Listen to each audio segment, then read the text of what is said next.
America हम लोग के ऊपर 7वां बेड़ा लेके चलाया था 1971 में, परमाणु बम मार। अभी वही लेके घूम रहा था ये जिराल्ड आर फोर्ड। किसके पास लेके घुस गया था? ईरान के पास। तो रसिया जो है ना, इसका एग्जैक्ट लोकेशन किसको बता दिया? ईरान। शुरुआत में इंडिया भी इस युद्ध में थोड़ा किनारे कर रहा था खुद को, लेकिन लास्ट में इंडिया भी खुल के आ गया और चाइना उसको मिसाइल पहुंचा चुका है इसको मार के गिराने के लिए। भाप गया अमेरिका। और मारने में क्या जाता है, पहले ईरान का एक सीधा सी स्ट्रेटजी। अमेरिका जो था वो क्या किया,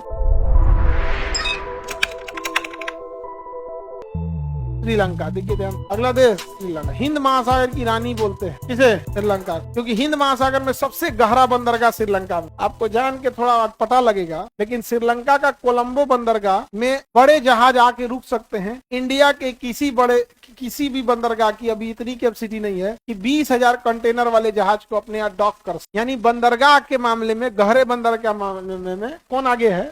श्रीलंका। कई बार इतना अजीब सा शर्म लगता है कि हम लोग कोई सामान अगर मंगा लेते हैं तो वो श्रीलंका पोर्ट पे खाली कराते हैं, और श्रीलंका पोर्ट पे खाली करने के बाद फिर हम लोग यहाँ से छोटा जहाज भेजते हैं जो यहाँ लेके आते। ऐसा नहीं है कि हमारे पास नहीं, हम लोग छोटे और मीडियम लेवल के जहाजों को हैंडल कर। और चाइना, सॉरी श्रीलंका बड़े, बहुत गहरा बंदरगाह। क्योंकि जितना बड़ा पता चला 10 तल्ला जमीन की समुद्र के नीचे घुसा हुआ है, तो पानी में ही है।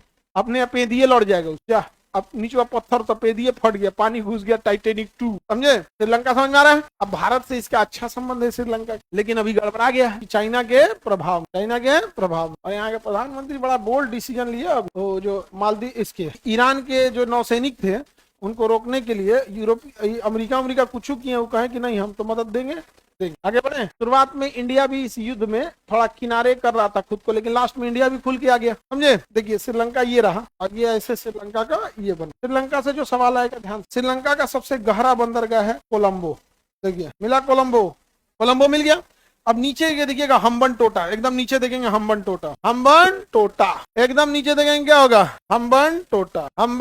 मिल गया हम्बनटोटा। अरे भाई बड़ी खतरनाक कहानी है हम्बनटोटा का। देखिए अमेरिका जो था वो क्या किया, ये हम्बनटोटा में रडार लगाना चाहता था। क्या लगाना चाहता था? ताकि रसिया जब भी इधर से जाए तो उस पर नजर कौन रख ले? अमेरिका। रसिया जब भी जाए, और उस समय रसिया बहुत मजबूत था।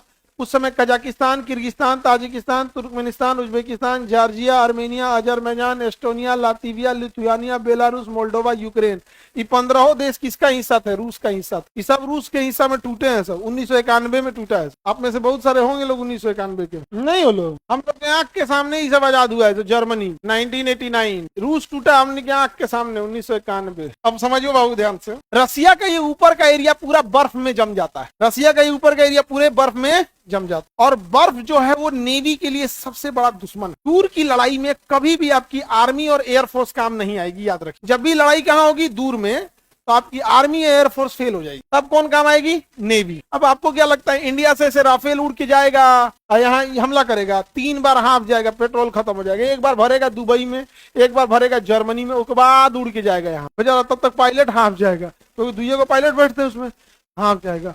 अरे बाप बाप, कहाँ बम मारना है? वो परसों का सूतल है, हम हक जाएगा। तो एयरफोर्स नहीं जा। एक आध जहाज जो है B2 स्पिरिट हो गए, सब अमेरिका के एक आध जहाज है जो जा सकता, बट वो भी मेन हमला के लिए नहीं जाता है। एक आध जगह मेन इंपॉर्टेंट जगह पे बम गिरा के, तब कौन जाएगा? तब जाएगी नेवी। नेवी के पास क्या होता है? पानी वाली जहाज होती है। और नेवी के पानी वाली जहाज किलोमीटर में होती है, आधा किलोमीटर। जैसे हम ही लोग का INS विक्रम आधा किलोमीटर, वो आधा किलोमीटर का जहाज है। और उस जहाज 20 तल्ला का है। अब सोचो आधा किलोमीटर लंबा मकान हो, 20 तल्ला का हो, कितना आदमी हटेगा? उसमें 6 महीना का राशन, पानी, फ्यूल, डीजल, बैटरी सब भर दिया जाता है। सैनिक उनिक सब भर, और उसके ऊपर का एरिया प्लेन करके एयरपोर्ट बना दिया जाता है। अब अपने राफेल को खड़ा करेंगे किस पर? एयरक्राफ्ट कैरियर पर। किस पे खड़ा करेंगे? Aircraft carrier. अब ये एयरक्राफ्ट कैरियर के ऊपर क्या है? राफेल लगे हैं। क्या है?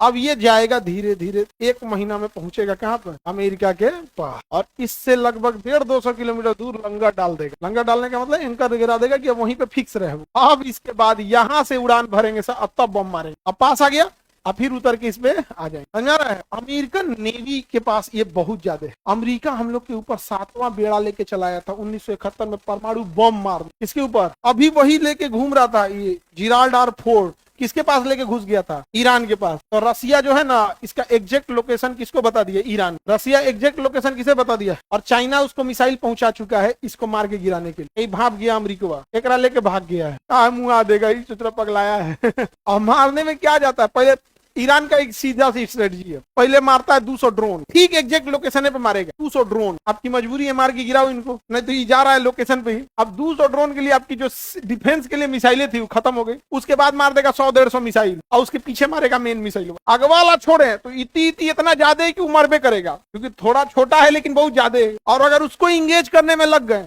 तो पिछवा वाले को आप देख नहीं पाएंगे, क्योंकि भाई रडार अपने कंफ्यूज हो जाएगा। एक रडार दूसरे मिसाइल को बना रहा है तो कंप्यूटर उस पर ध्यान देगा, वो दूसरा का कंप्यूटर ओकरा मार, तुम मारो, तू ओकरा मार, एकरा मार, अच्छा तू ओकरा देखिए, तो बीचवा में एगो आके बैलिस्टिक मार देता है। ईरान की पॉलिसी सिंपल है, पहले हम छोटे छोटे ड्रोन मारेंगे, तुम्हारी मजबूरी है इसको मारो, नहीं मारोगे तो यही काम कर देंगे सब, नहीं मारोगे कौन काम कर यही काम कर देगा, अब मारोगे तो भी जाओगे, मारोगे तो पिछवाला मारेगा। अमेरिका का भूत उतर गया, पूरा फंस गए यार, हम समझा गया, फंस गया यार। ईरान वाले शुरू से लड़ाकू, हम कल बताए थे आपको, लियोनाइडस जाके सिकंदर का दादी का घर जला दिया, क्योंकि दादी थी ना, परदादी थी, परदादी सिकंदर के परदादी का घर जला दिया, कौन? लियोनाइडस। तो सिकंदर आया, एक भर खानदान जला दिया, फिर ई चल गया तो ईसाइयों के बेजेंटाइन पे हमला कर दिया, ईसाई घुसिया गया, हरकुलियस आया, इनको नाश दिया, अरब वाला है सब, तो चंगेज खान आया, सब अरब वालों को।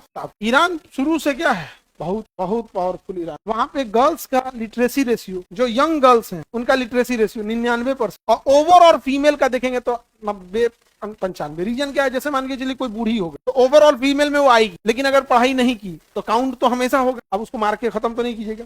बट यंग जो जनरेशन है उनके लिटरेसी कितना है, 99। भाई इंडिया में कब होगा इतना लिटरेसी रेशियो, तुम्हारा पूरा दुख खत्म हो जाएगा, 99% लिटरेसी। लेकिन लिटरेसी के चक्कर में तुम लोग लड़की लोग मत फंसना, ये ट्रैप है। फाइनेंस तो हमारा कम में पढ़ाते तो नौकरी दे, पैसे कम में पढ़ाते, रख ले सर्टिफिकेट, सर्टिफिकेट रख ले, अचार डालेंगे हम सर्टिफिकेट का, हमारे बस 50,000 1 लाख का नौकरी। अरे 1 लाख का नौकरी जिस दिन गर्ल्स को मिल गया, समझ रहे हैं, एक दुबली पतली लड़की थी, और कैसे हम छोटी लड़की रहते सबको हमेशा टोक देते, खाना पीना नहीं खाती है क्या, दुबली पतली थी। वहां पे उसके फादर किसी दूसरे दुकान पर से मानी एक हेल्पर का काम करते, कपड़े की दुकान पे दिखाने वाला होता, दुकान किसी और का है, वो मालिक नहीं है, बैठा है दिखा रहा है। आप 100 को कपड़ा निकाल के 2 को पसंद किया, बेचारा उसको फोल्ड करके उसको रख, वही नौकरी करते था। वो बेचारी होम ट्यूशन पढ़ा, अभी आई थी ना मिठाई उठाई लेने के बाद, और मिठाई नहीं खिलाई थी, तो उसके साथ की जितना थे सब कम टोक देते थे, उसको जाके बोलना कंजूस मिठाई नहीं खिलाई, तो कहीं सर हम खिलाते ना, पापा को साथ लेके आते, आप इतना बार टोक दिए कि हमको आना पड़ गया। तो उसका सबसे खुशी क्या था, चेहरे पे खुशी बता रही, जानते हैं 84,000 आए, बात 84,000 और बहुत पैसा की बात नहीं है, बात उस लड़की को देखिए जिसके पास क्या आज 84,000, और उसके पापा 6,000 की नौकरी करते, और उसका अगला वर्ड था कि सर हम पापा को काम छोड़वा दी। ये चीज इस जगह पे बस पहुंच, बाकी आप दुनिया में मिसाइल मार दीजिए, परमाणु मार दीजिए, उससे कोई मतलब, समझा गया कि नहीं, परमाणु बम चला दीजिए, उससे कोई दिक्कत नहीं, लेकिन पहले क्या करिए, फाइनेंस कंट्रोल। अब तनी उसको कोई रोक सकता है, अब कोई नहीं। तो ये लिटरेसी सब चक्कर साइड, पढ़ाई लिखाई होना चाहिए। पढ़ रहे हैं, कोई कहे ना पढ़ाई लिखाई जरूरत है कौन चीज, हम यहाँ पे बैठ के जलेबी छान रहे हैं, पढ़ाई लिखाई, पढ़ाई अधिकार है, जिस तरह सांस लेना अधिकार है उस तरह पढ़ाई अधिकार है। इसलिए गुमराह मत करो। लड़की लोग कितनों लोग गोल गोल घुमाए, लड़का लोग भी कहते हैं कितनों गोल गोल घुमाए, साइड हटो। साहब जी सीधा बोले हैं, फाइनेंस कंट्रोल बताओ, किधर है फाइनेंस, चाबी किधर है, चाबी चाबी बताओ इधर। ये सब नहीं समझे भाई, फाइनेंस इतना जरूरी है। समझो मेरे ऊपर जब बम चला था 2019 में ना, तो थाने में गए थे FIR कराने के लिए, स्टार्टिंग फेज में था, तो नंबर मांगे थे उनका कि थोड़ा दे दीजिएगा, तो ड्राइवर का नंबर नहीं होता है थाना पर, तो ड्राइवर का नंबर दे। क्या हम उस समय टीचर नहीं थे? ये 8 साल पहले बम चला था, उस समय भी हम टीचर थे, उस समय भी लिटरेसी थी मेरी, लेकिन उस समय ई कम था, इसलिए नंबर की जगह किसका दिया गया था, ड्राइवर। मेरा शादी हुआ था ना, थाना में सीनियर पोस्ट पे, उनके जो ड्राइवर का हमको नंबर दिया था, हम कार्ड ड्राइवर को दिए, उनको कार्ड नहीं दिए। तो बोल रहे थे ये तोरा कार्ड दिए है, हमरा ना दिए, हमको वही काम आया था। अब कोई कहे हम घमंडी हैं या कुछ भी हैं, हमें भाई मेरी खराबी है, हम कुछ भूलते नहीं, हमारा पिछला जन्म का बात याद। तो बस हम आपको ये कहना चाह रहे हैं कि कितनों कोई गुमराह करे, कितनों गुमराह करे, बाबू बबनी लोग, always control finance, always control finance. तो फाइनेंस से टूटिएगा ना तो टूट जाएंगे। पता है 1991 में रूस टूट गया, एक गोली नहीं चली थी, रूस के पास पैसे नहीं, अमेरिका ने फाइनेंस खराब कर दिया। आज भी देखिएगा प्रतिबंध लगा देता, कहता है इंडिया से कि रूस से तेल मत खरीदो, हमसे महंगा खरीदो। आज हम लोग ईरान से पाइपलाइन लगा देंगे, 72 से 75 रुपया पेट्रोल मिलेगा आज अगर ईरान से पाइपलाइन लगा दे, लेकिन नहीं खरीदने देता है। क्यों? आप उससे खरीदिए, वो अमीर होते रहेगा, आप गरीब रहेंगे, घुसियाते रहिए, बदुआ दीजिए, शराब पिए, कोड फूट जाएगा, प्लास्टिक का कीड़ा पड़ेगा, आंख कानर हो जाएगा, दिल बाहर निकल के धड़केगा, कुछ बोलो यहाँ पे। कुछ सब नहीं। कंट्रोल ऑलवेज क्या जी, फाइनेंस।